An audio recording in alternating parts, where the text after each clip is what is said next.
Salut Julien, ça va? Salut Thierry, ça va très bien et toi? Ça va, et écoute, on profite d'Innovagri. Alors toi, tu es spécialiste en machinisme. Tu présentes une démonstration, j'allais dire, en agriculture de conservation des sols, c'est ça? Notamment, oui, c'est très axé conservation des sols. En fait, on est ici sur le village agroécologique. Voilà, donc, on est à Innovagri ou Tarville. Voilà, exactement. Et il y a une thématique sur ce village-là, sur les pratiques agroécologiques, l'intérêt d'utiliser d'autres méthodes alternatives pour travailler les sols et pour produire. Et donc on est face ici à un super couvert qui a été implanté début juin. Ouais, donc il n'est pas si vieux que ça, mais il est magnifique. Il a bien profité. Il y a eu un peu d'eau ici aussi. Un peu, oui. Et l'idée c'était de passer à la pratique en fait, en se disant ok, il y a un discours théorique sur des pratiques de semis sous couvert par exemple, de semis direct et de profiter du travail biologique des couverts et des végétaux. Et l'idée c'est de mettre en pratique et de mettre au défi les outils de semis sous couvert, les outils de destruction de couvert, comment je peux gérer ça sur du semis, sur de la destruction, soit dans l'objectif de diminution d'IFT ou de diminution de travail du sol aussi. Ouais, ok. Alors moi je connais bien Julien parce qu'on a fait une formation ensemble, tu as créé du contenu aussi avec moi. Ouais. On en reparlera à la fin si ça vous intéresse, voilà, mais on n'est pas forcément là pour ça au départ. L'agriculture de conservation, ça existe depuis déjà des années, ça se développe tout doucement en France. Ça règle des problématiques, ou ça se veut régler des problématiques. Alors on parle de plus en plus de carbone, entre autres de captation de carbone, et puis de stockage aussi. Oui. Donc ça peut être, et c'est une clé d'entrée pour avancer dans ces choses-là. C'est pas forcément praticable facilement dans tout type d'exploitation. Moi je vois avec des cultures d'automne, il faut s'adapter aussi. Voilà, en céréales c'est peut-être un peu plus facile, mais en tout cas il y a toujours des complexités. Toujours. Et il faut s'adapter. Je pense qu'on peut passer peut-être au matériel pour voir un petit peu les particularités qu'on a lorsqu'on veut passer à ça. Justement, en fait, il y a plusieurs constructeurs qui ont accepté ce challenge. Ouais. On a donc tout le monde n'accepte pas. Chacun a sa raison de ne pas le faire, mais oui. On démarre aussi ici. On est à proximité de 2 semoirs. Il y a 3 constructeurs qui ont présenté des semoirs de semis direct. Et le challenge, c'était de les mettre au défi en disant est-ce que un semoir lambda de semis direct, est-ce qu'il est capable de passer dans une biomasse aussi importante? Ça veut dire, le but du jeu, c'est d'arriver à passer là-dedans et de semer quelque chose qui va pousser, tant qu'à faire. Qui va pousser. En fait, le but du jeu, c'est est-ce qu'il y a une sensibilité au bourrage qui fait que mécaniquement la machine ne peut pas circuler dans une telle biomasse. Et le deuxième enjeu, c'est que les constructeurs ont joué le jeu, ont chargé leur semoir en semences. Oui. Et donc on contrôle en conditions réelles la régularité de semis et la position des graines réellement dans le couvert. Après donc là, tu es un bon test, quoi. Donc là, c'est un contexte en conditions réelles. On va vraiment les challenger sur la régularité de profondeur. Est-ce qu'il y a des graines en surface? Est-ce qu'on arrive à respecter la régularité de mise en terre malgré ce matelas de végétation important? D'accord. Et ça fonctionne? Eh bien, ça fonctionne très bien. Moi, tu as eu une première journée de présentation hier, donc tu as déjà... On a pu tester, on a pu les voir à l'œuvre hier. On va répéter ces démonstrations toute la journée, sur les 3 jours du salon. Et ce qui me plaît et ce qui me satisfait, c'est que en fait, les constructeurs font le taf, et c'est plutôt rassurant. On a même des technologies différentes, donc chacun argumente avec des technologies d'éléments semeurs différents. Et on voit au final qu'il y a toujours des enjeux de réglage, d'étalonnage et de contrôle en fonction des conditions.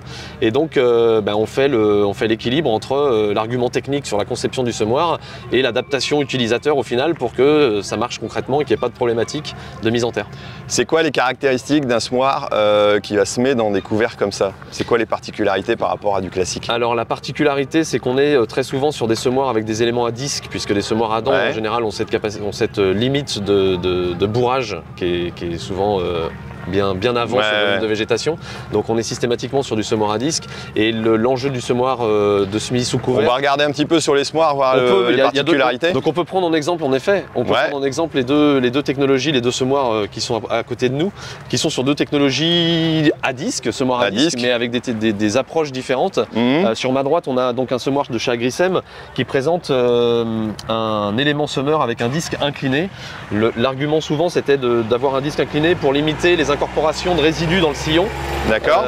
Donc lui, il attaque un peu de biais, un peu de travers. Exactement. Là, il y a 2 angles d'attaque. Il y a vraiment un angle d'attaque et un angle d'entrure qui permet de soulever une lèvre de sillon, en fait soulever une bande de terre pour limiter le pincement de résidus végétaux dans le sillon qui pourrait perturber la germination ou justement le placement de graines et retrouver des graines en surface. D'accord. Par rapport à un semoir, j'allais dire, de précision qu'on pourrait voir sur, que je connais sur les betteraves, on a toujours une roue qui va permettre permettre de voir la profondeur. Oui, alors je vais pas rentrer dans le détail de chaque constructeur parce que ça c'est le boulot de présentation des constructeurs. Et on n'est pas là pour ça. On n'est pas là pour ça, mais c'est vraiment surprenant parce que là on n'est pas face à une roue de jauge, c'est simplement une roue qui va contrôler justement le maintien de cette lèvre qui est soulevée par le disque.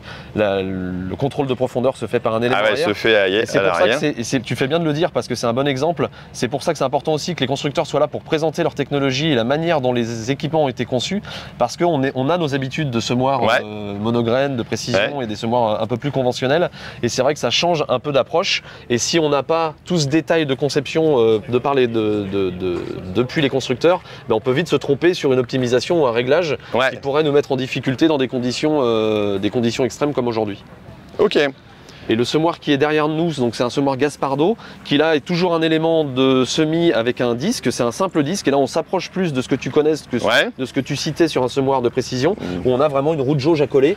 Voilà, là on est droit, on va attaquer, on a un léger angle, un léger angle d'attaque, et c'est vraiment la roue de jauge qui va contrôler la profondeur de semis. Et là l'enjeu, là on pouvait être critiqué tout à l'heure en se disant, comme le disque est droit, c'est pas un disque incliné, on va avoir un risque de pincement. Tout l'enjeu, c'est le discours du constructeur hier, c'était l'enjeu sur la rasette. On a un soc qui frôle le disque de l'autre côté. D'accord. Et tout l'enjeu est là sur le réglage et le positionnement de cette rasette pour être sûr de dégager les résidus végétaux et être sûr d'avoir un sillon régulier sans résidus à l'intérieur. Ces semoirs-là ont comme enjeu alors à la fois de passer dans une grosse biomasse, mais aussi d'avancer rapidement, je suppose. Pas forcément. Non. Pas forcément. Certaines technologies vont permettre d'avancer plus ou moins vite. Les constructeurs sont prudents sur les vitesses optimum parce que ça dépend des conditions pierreuses, argileuses, d'humidité, etc. Mais vraiment, le discours aujourd'hui n'est pas sur de la performance, de débit de chantier. On va plutôt être sur du choix de largeur que du choix de vitesse. Très souvent, le discours, l'approche sur du semi-direct sous couvert, c'est aussi d'avoir une faible perturbation du sol pour ne pas relancer de germination d'adventice. Donc on ne va pas foisonner. Donc l'idée c'est de foisonner un minimum et la vitesse est un facteur important sur le foisonnement de sol. D'accord. Donc c'est clairement pas le sujet ou c'est pas le questionnement. D'accord. Même des visiteurs, c'est pas la question première sur C'est antagoniste par rapport à ce qu'on peut voir parfois ailleurs dans d'autres technologies où là on est parfois à la course à la vitesse, alors parce que on va aller plus vite, peut-être diminuer la largeur et puis avancer. Voilà, selon le type d'agriculture qu'on veut exercer, on va utiliser et avoir des choses un peu voilà. Après c'est des matériels qui existent déjà depuis des années. On voit évoluer. Il y a beaucoup d'évolutions encore sur ces matériels-là. Il y a quelques évolutions. En fait, les conceptions de base, on les connaît depuis plus de 10 ans, depuis 10-15 ans pour certains constructeurs. Et c'est souvent des équipements ou des accessoires qui permettent d'améliorer ces conditions particulières qu'on a vu évoluer dans les pratiques agroécologiques chez les agriculteurs. Et c'est vraiment les agriculteurs qui font ressortir des besoins nouveaux. D'accord. Ça vient du terrain en général, sur ces choses-là. Les besoins, les demandes viennent du terrain. Et ce qui est rassurant, c'est de voir que les industriels répondent et répondent efficacement à ces objectifs-là, et en fait le travail est plutôt satisfaisant. Ok, on avance un peu, voir une fois qu'on a semé. Voilà, bien sûr il y a les images de toutes les démos qui vont se passer à la suite que Guillaume enregistre, au moins c'est intéressant. L'objectif c'est de voir les machines à l'œuvre effectivement. Et donc on a ici un outil un peu particulier, on peut s'arrêter un peu plus longtemps parce que Horsch présente un outil de destruction de couverts. C'est un rouleau hacheur, donc c'est un outil très spécifique. Alors il est très surprenant sur le salon parce que c'est un rouleau qui doit être utilisé à haute vitesse. Donc effectivement on pourrait être surpris de voir un rouleau qui fait autour de 5 mètres de largeur avec un tracteur de plus de 200 chevaux. Et en fait on se rend compte que face à cette biomasse là, ça fait comme un mur végétal devant nous. Oui. L'enjeu d'efficacité de ce rouleau là, c'est aussi la vitesse. Il y a bien sûr des réglages sur le rouleau qui sont présentés par le constructeur, mais l'enjeu d'efficacité c'est vraiment de la vitesse. Et donc on voit ce rouleau à l'œuvre toutes les demi-journées sur le salon. Donc c'est plutôt innovant, c'est plutôt satisfaisant aussi sur la dessiccation et la destruction du couvert. Alors si je me trompe pas, le but du jeu ici ça va être de coucher bien entendu le couvert, mais c'est pas ça qui va l'anéantir, c'est plutôt de dire on va pas broyer, on va passer le minimum d'efforts, j'allais dire de machine, même si on a quand même un engin, voilà, mais on va avoir une meilleure efficacité. Si on veut tout broyer, ça va être très compliqué. Là on va casser j'allais dire, par élément et couper la sève par endroit, c'est ça l'objectif? L'idée, c'est une alternative au broyage qui va être très énergivore et du coup aussi limiter le débit de chantier. Là, on a quelque chose qui consomme très peu d'énergie, qui a un fort débit de chantier, même avec une largeur limitée à 6 mètres. Enfin, il y a d'autres disponibilités de largeur chez eux. Mais l'idée, comme tu le disais, c'était vraiment de blesser, en fait, pas forcément de hacher, on parle de rouleau hacheur, il faut pas retenir le mot hachage.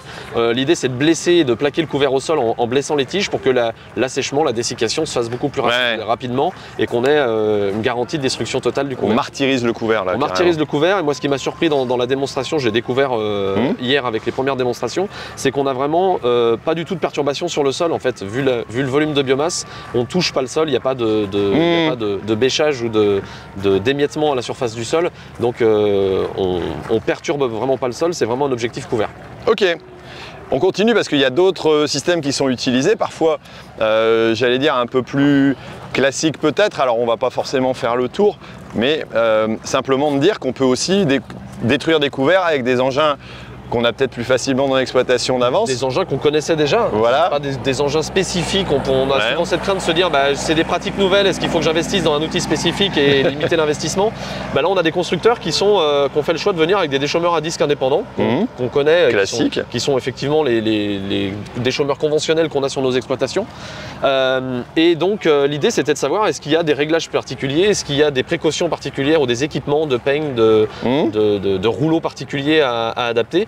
Et le challenge pour eux, c'était de détruire le couvert, de le déraciner, vraiment de le scalper en totalité, puisque le discours de scalpage, il est souvent orienté vers des outils à dents pour l'effet pas de doigt et l'effet soc plat qui permettent de déraciner la totalité du fond du profil. Et la crainte, c'était de se dire, oui, mais ces outils à dents, ils sont incapables de passer dans des couverts aussi volumineux. Est-ce qu'un déchômeur à disque est capable de scalper avec la même efficacité?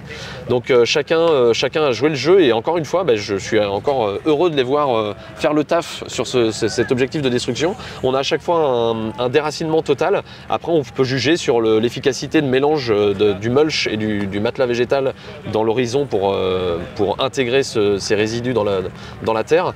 On peut le juger sur le recouvrement, sur le plombage et sur la régularité du rouleau. Donc il y a plein d'observations à faire. Et donc chacun a effectivement une approche de réglage, de technologie de disque ou de bras ou de suspension qui peut permettre d'améliorer certains de ces points-là. D'accord. Constat. J'allais dire, on a des outils très spécifiques, mais on peut aussi démarrer en ACS en disant tiens, je vais essayer d'utiliser mon outil, le régler au mieux à l'optimum. On a des résultats qui sont intéressants, qui sont... Des résultats qui sont satisfaisants. On pourrait avoir la crainte de se dire je veux démarrer en ACS et je suis obligé d'avoir un outil typé ACS. Et en fait, l'ACS, c'est pas un outil. L'outil est un moyen de travailler vers des nouvelles pratiques de conservation de sol.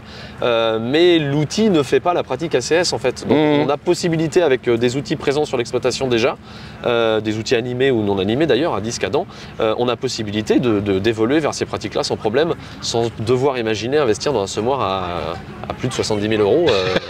C'est peut-être pas la première chose à faire quand on commence. on teste déjà, on voit un petit peu comment ça se passe. Alors, dis-moi, on va s'en arrêter là, mais c'est déjà très intéressant. Il y a de plus en plus d'agriculteurs qui avancent là-dedans. On dit, voilà, le côté carbone. Toi, tu as eu un bel engouement ici déjà sur les démonstrations?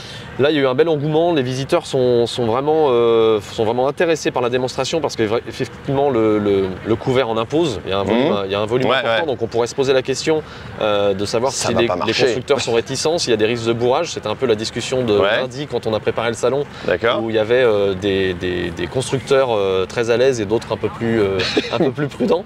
Mais ça l'a fait pour tous. Donc, il y a vraiment, un engouement des visiteurs sur ces questions-là et aussi sur la technicité, les différences techniques, les notions de prix aussi et d'investissement économique.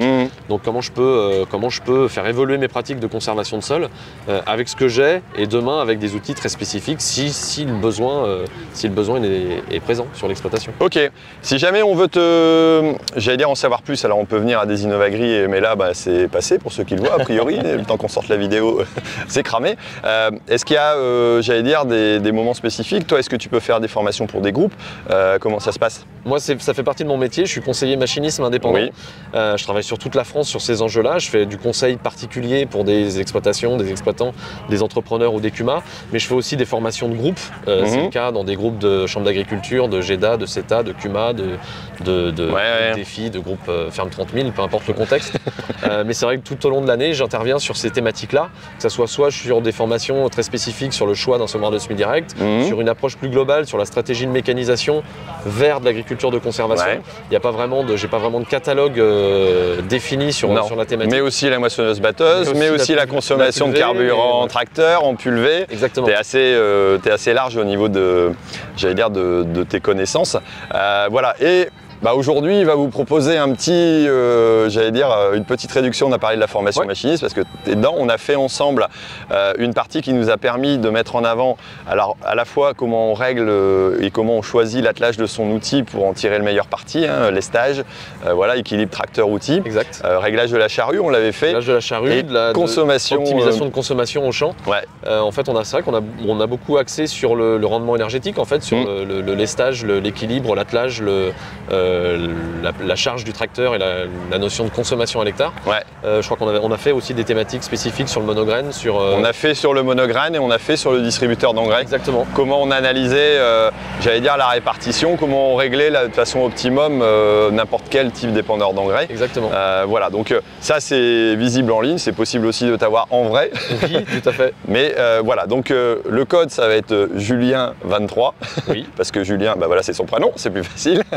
23 parce qu'on est en 2023 et ça vous permet de bénéficier de 10% sur la formation. Donc voilà, n'hésitez pas à aller jeter un œil et puis n'hésitez pas à le contacter. Je mettrai www.conseilagroéquipement.com pour te contacter si jamais vous voulez avoir des infos directes là-dessus.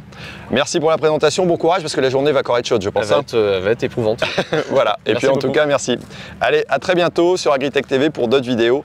On parlera de technique et vous verrez, il y aura d'autres intervenants aussi qui nous parleront de la formation. Allez, bientôt.